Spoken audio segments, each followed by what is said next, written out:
Hi, hello, and welcome to Anamika Story One.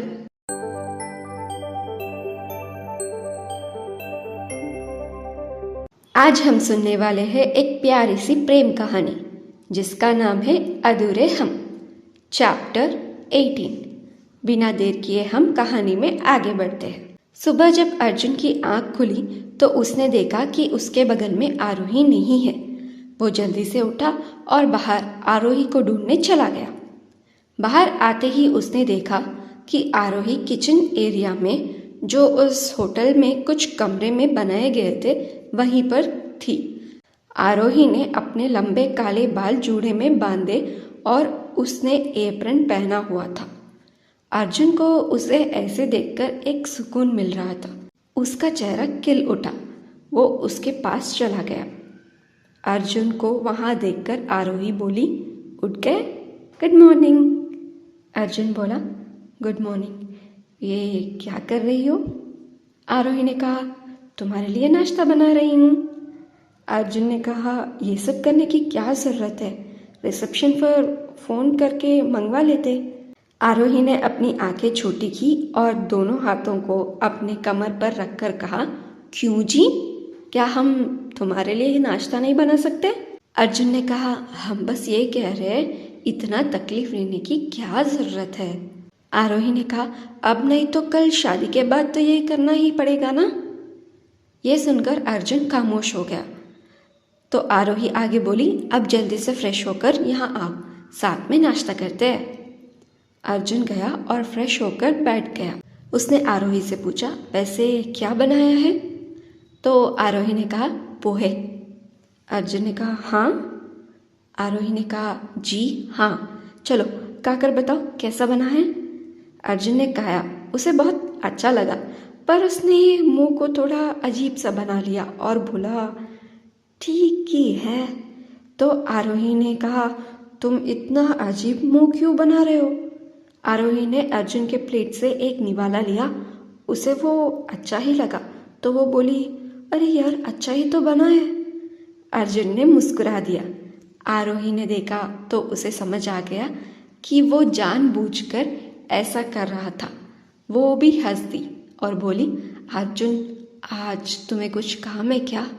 Arjun को आज किसी से मिलने जाना था, पर कल रात आरोही ने जो कहा वो सब सोचकर उसने कहा, नहीं। तो आरोही ने कहा, तो ठीक है, चलो ना, हम मूवी देखने चलते हैं। अर्जुन ने कहा, मूवी? पर वो तो यहाँ भी देख सकते हैं ना। तो आरोही ने कहा, नहीं, मुझे मॉल में जाकर मूवी देखनी है, वहाँ का खाना भी खाना है और शॉपिंग भी करनी है। अर्जुन ने कहा, पर आरोही? आरोही ने कहा, पर वर कुछ नहीं, चलो। अर्जुन ने कहा, अच्छा ठीक है, पर हर्ष से कह देंगे कि। तो आरोही उसकी बात को बीच में काटते हुए बोली, आज कोई गार्ड्स नहीं, बस हम दोनों ही। अर्जुन ने कहा, ये सेफ नहीं है आरोही। तो आरोही ने कहा, अगर तुम अर्जुन बनकर जाओगे तब सेफ नहीं है, पर हम दोनों कुछ और बनकर जा सकते हैं ना। अर्जुन ने पूछा, मतलब? आरोही ने अर्जुन को देखकर मुस्कुरा दिया। मुंबई में सुबह होते ही राघव हॉस्पिटल चला गया। वहाँ उसने डॉक्टर से मिलकर भव्या के सेहत के बारे में पूछा और उसके रूम की तरफ बढ़ गया। आन्या रूम के बाहर ही थी। आन्या ने राघव को डॉक्टर के साथ बात करते हुए देखा था। तो राघव के आने के बाद वो पूछी, डॉक्टर ने क्या कहा? तो राघव ने कहा, अभी भी वो कुछ रिपोर्ट्स का इंतज़ार कर रहे हैं। वैसे ये मामा जी कहाँ हैं? रवि वहाँ पर आते हुए कहने लगा, हम तुम्हारे मामा नहीं हैं। राघव ने कहा, ओह, तो आप यहीं पर हो? रवि ने कहा, हमारी बांजी की तबीयत खराब है, हम यहाँ नहीं होंगे तो और कहाँ होंगे? राघव ने कहा, अच्छा।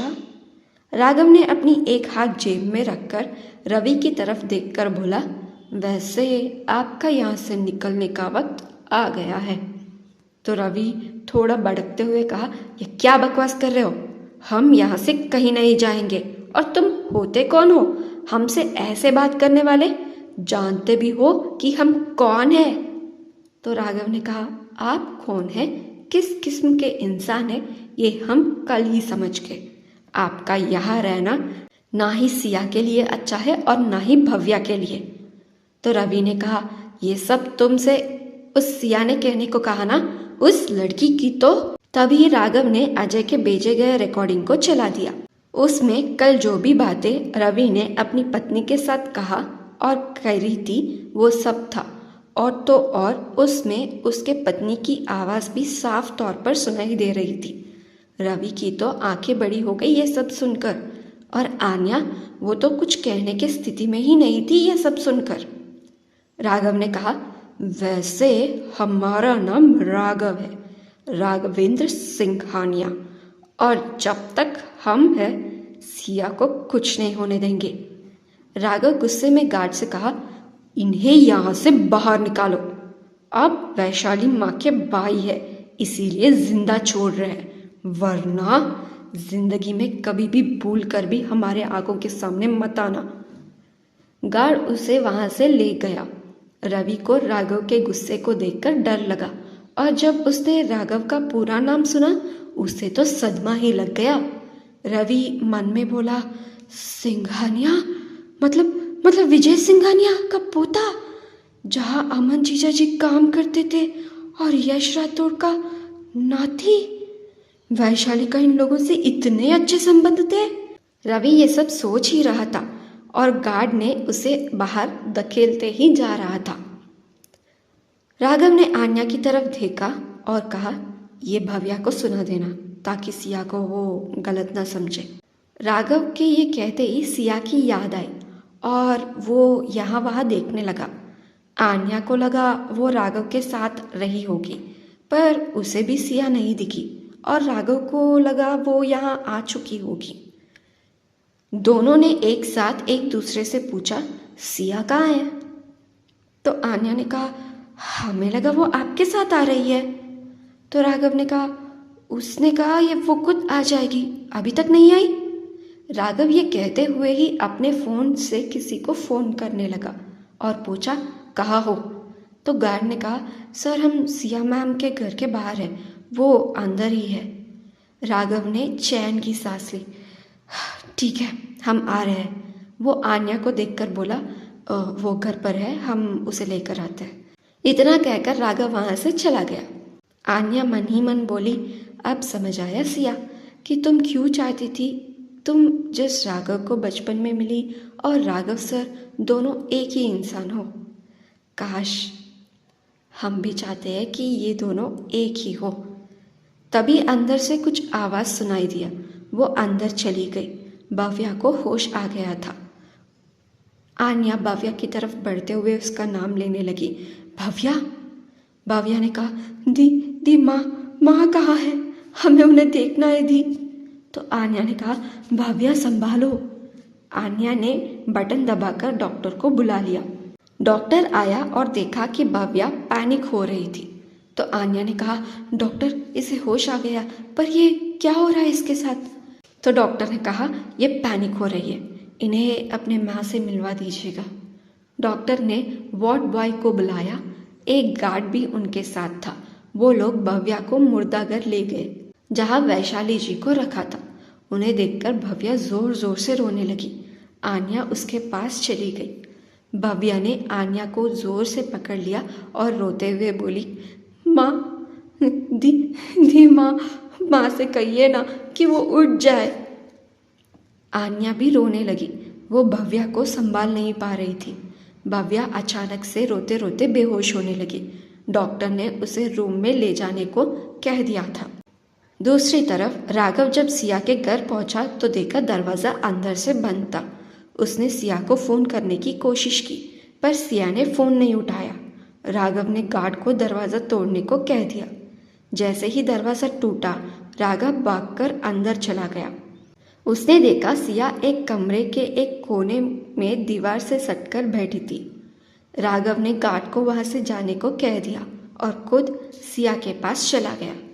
उसने देखा कि सिया के पास एक संदूक था, एक फ़ोटो जो अमन जी की थी जिसे राघव ने पहचान लिया था, और उसके हाथ में कुछ पेपर थे।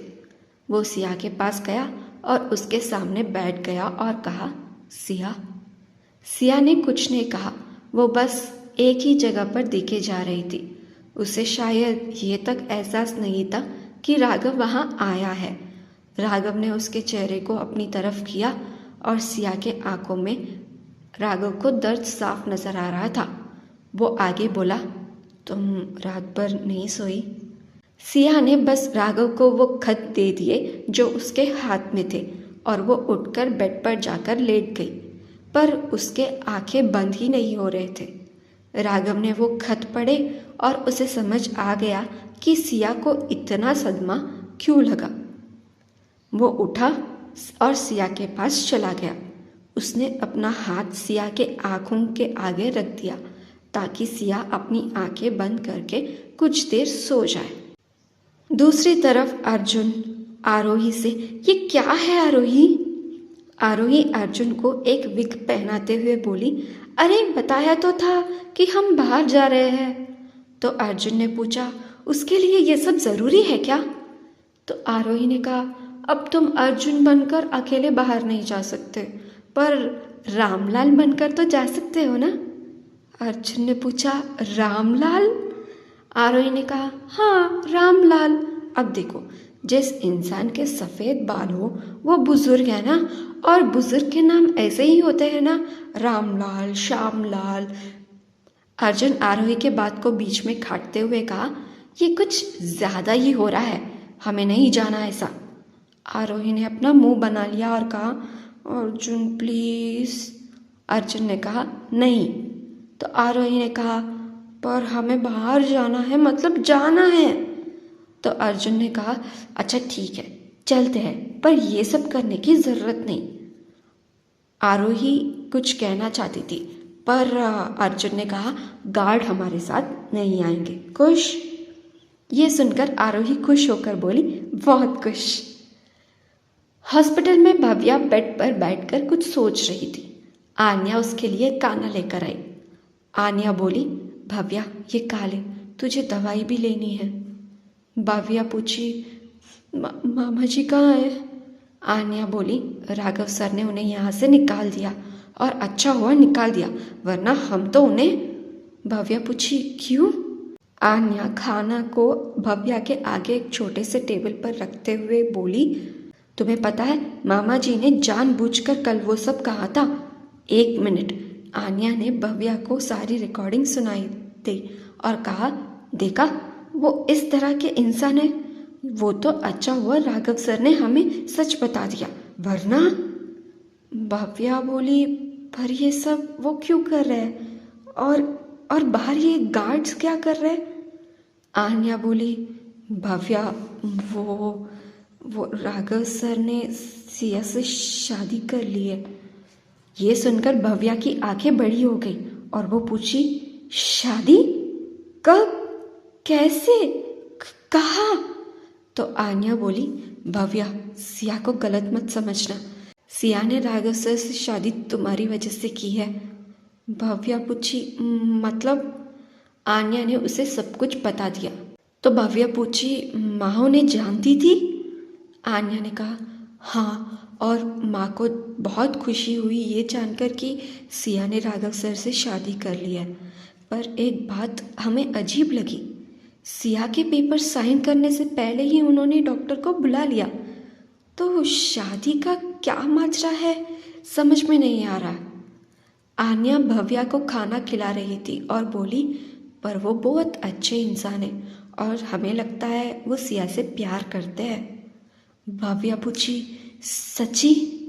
आन्या बोली, हाँ, तो अब ये मत सोचना कि सिया को तुम्हारी वजह से ये शादी करनी पड़ी। भव्या वही सोच रही थी। उसने आन्या का हाथ पकड़ा जो उसे खिला रही थी और पूछी, सिया दीदी कहाँ है? आन्या बोली, हमें लगा तुम सिया से नाराज़ हो और माँ के मौत का जिम्मेदार सिया को मानती हो।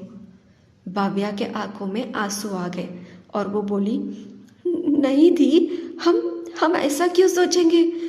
हमें पता है अगर सिया दीदी की जगह हम होते तो माँ हमें भी बचाने के लिए उस ट्रक के आगे आ जाती।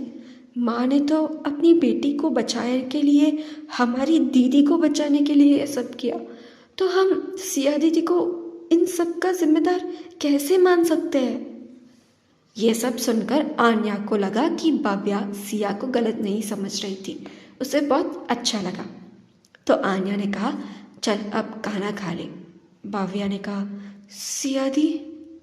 आन्या ने कहा, उसे हमने कल रात घर भेज दिया था। मामा जी की बातें, तेरी तबीयत, इन सब से वो थोड़ा डिस्टर्ब हो गई। कल तो वो बेहोश भी हो गई थी और गार्ड कह रहे थे कि वो कल पूरी रात सोई नहीं, तो उसे आज आराम करने देते हैं, कल सुबह बुलाते हैं। भव्या ने कहा, आपको उनके पास होना चाहिए था। आन्या बोली, चिंता मत करो, राघव सर है उसके साथ। भव्या ने कुछ नहीं कहा और आन्या उसे खाना खिला रही थी। रुद्र विवान से कहने लगा, ये अर्जुन भैया भी ना हद करते हैं। एक तो 2 दिन से घर भी नहीं आए और आज ऑफिस भी नहीं। विवान बोला, आज तो सिया भी ऑफिस नहीं आई।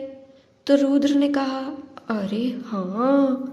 तो विवान ने कहा, अर्जुन भैया ने कहा कि वो कल मीटिंग में आ जाएंगे। तो रुद्र ने कहा, अच्छा ठीक है, तो हम भी चलते हैं।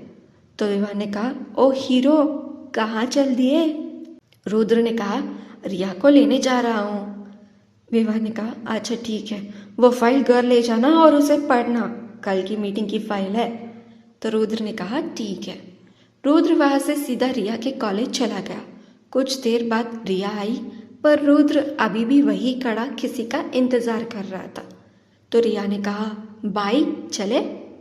तो रुद्र ने कहा, रुक ना, इतनी जल्दी घर जाकर क्या करेगी, पढ़ाई तो करती नहीं। तो रिया ने कहा, भाई आज भव्या कॉलेज नहीं आई है, तो आप जितना भी इंतज़ार कर लो वो दिखेगी नहीं आपको। रुद्र ने कहा, कॉलेज नहीं आई? पर आज तो डिबेट कंपटीशन था जिसके लिए उसने अपना नाम दिया था। रिया ने अपनी आंखें छोटी कर ली और रुद्र से पूछा, 1 सेकंड, ये सब आपको कैसे पता? तो रुद्र ने कहा, इस कॉलेज में क्या होता है सब पता रहता है हमें, और हमें ये भी पता है कि तुम्हारा कोई बॉयफ्रेंड भी है। रिया ये सुनकर थोड़ा चेप गई और उसने बात बदलते हुए कहा, वो भव्या के दोस्त कह रहे थे कि उसकी तबीयत ठीक नहीं है। रुद्र ने कहा, तबीयत ठीक नहीं है? रिया ने अपना सिर हिला दिया। तो रुद्र ने गहरी सांस ली और कहा, ठीक है, चलो चलते हैं। वो मन ही मन बोला, आज सिया जी भी ऑफिस नहीं आई और ये भी नहीं आई। आई होप सब ठीक हो। सिया के घर में राघव हॉल में बैठा अपना काम कर रहा था। सिया बेड पर सो रही थी। उसे नींद में अपनी माँ के साथ जो भी हुआ उसका सपना आ रहा था। वो एकदम से चिल्लाते हुए उठकर बैठ गई। उसे पसीना आने लगा। सिया की चीख सुनकर राघव वहाँ आ गया। राघव सिया के पास गया और कहने लगा, क्या हुआ? सिया उसकी तरफ देखी पर कुछ नहीं कही। तो राघव ने आगे कहा, तुम जाकर फ्रेश हो जाओ, हम खाना मंगवाते हैं। सिया चुपचाप बाथरूम में गई और फ्रेश होकर आई। तो राघव ने कहा, ये लो खाना।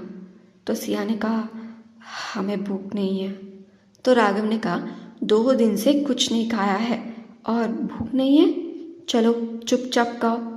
राघव थोड़ा सख्ती दिखाते हुए कहा तो सिया खाना खाने लगी।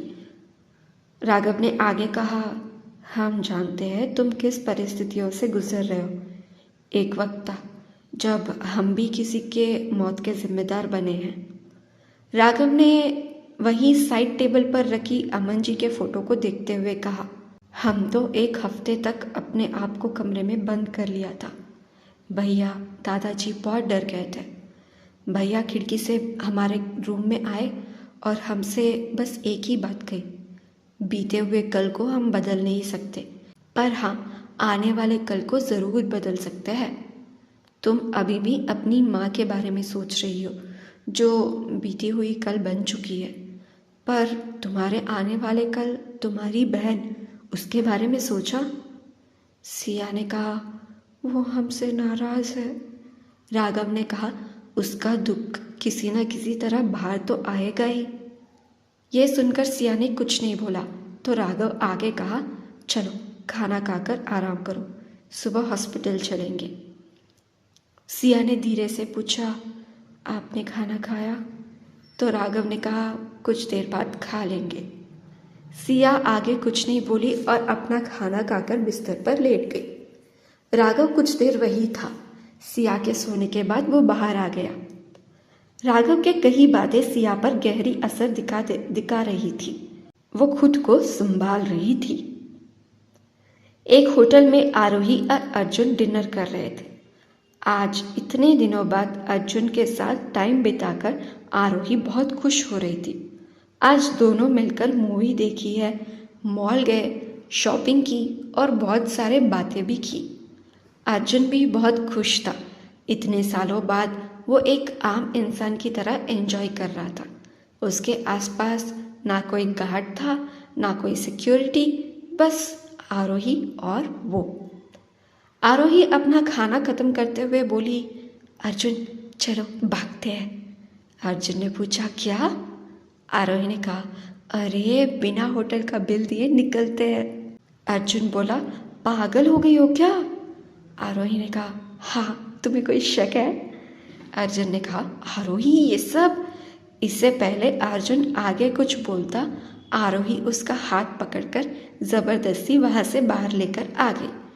होटल के बाहर आने के बाद दोनों भागते हुए वहां से दूर आ गए। वो दोनों एक गाड़ी के पास आकर रुक गए और हांफने लगे। आरोही को बहुत हंसी आ रही थी। वो अपना पेट पकड़कर हंस रही थी। उसे ऐसे देखकर अर्जुन को भी हंसी आ गई। अर्जुन ने कहा, सच में पागल हो गई हो। आरोही की हंसी रुक ही नहीं रही थी। अर्जुन बस उसे ऐसे देखते हुए उसमें ही खो गया। आरोही अर्जुन की तरफ देखी जो उसी को देख रहा था। आरोही धीरे से आगे आई, अर्जुन के होठों पर अपने होठ रख दिए। अर्जुन कुछ पल के लिए शॉक हो गया, लेकिन उसके बाद वो भी आरोही को किस करने लगा। तो अब क्या होगा आगे, जानते हैं अगले भाग में। सुनते रहिएगा ये कहानी अधूरे हम, अनामिका स्टोरी वर्ल्ड चैनल में आपकी होस्ट अनामिका के साथ। अगर आपको ये कहानी अच्छी लगी हो तो इस वीडियो को एक लाइक कीजिए। इस वीडियो को और इस कहानी को अपने फ्रेंड्स और फैमिली सर्कल में शेयर करिएगा। आगे के अपडेट्स के लिए चैनल को सब्सक्राइब करके बेल आइकन भी क्लिक कर लीजिएगा।